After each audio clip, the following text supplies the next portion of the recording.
Hey everybody, in today's quick video, I'm going to show you how to change the air filter in your Roomba iRobot. I have a 900 series here, but this will work for 800, 900, I, and E series. It's really important to change or replace your air filter on a frequent basis to keep your Roomba running at full potential. So without further ado, let's jump right into it. Okay, so the first thing you're going to want to do to remove your filter from your iRoomba robot is remove your dustbin. Now if you have an 800 or 900 series, it's going to be, there's an eject button here at the bottom. If you have an E or an I series, it's usually a latch or button located on the side here. But you just depress the eject button, pull out the dustbin, and you normally will be able to see through a window your actual filter right through the red there. There's a little tab, you just lift, open it up, and then there's a tab for the actual filter itself. You grab that, and the filter comes right out. Now, depending how dirty your filter is or how long it's been since you replaced it, you might want to replace it. They're pretty easy to replace and pretty cheap. I'll put a link below to where you can purchase replacements on Amazon. But I use my, Roomba about 2 to 3 times a week,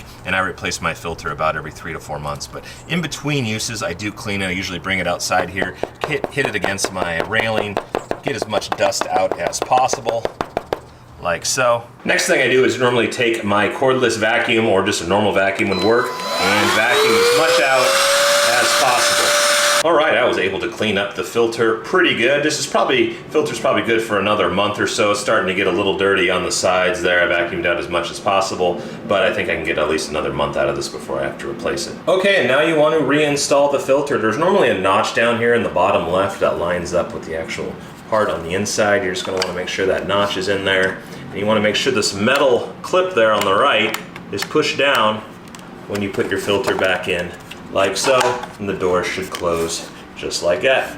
And then take your dustbin with the arrows pointing forward and reinsert it gently till you hear it click. You are good. Well, everybody, hope you found today's video informative on how to clean and or replace the filter on your iRobot Roomba. If you found this video informative, please give it a like. It helps service this video to more people that are interested in this topic. And hope to see you in the next video. Bye.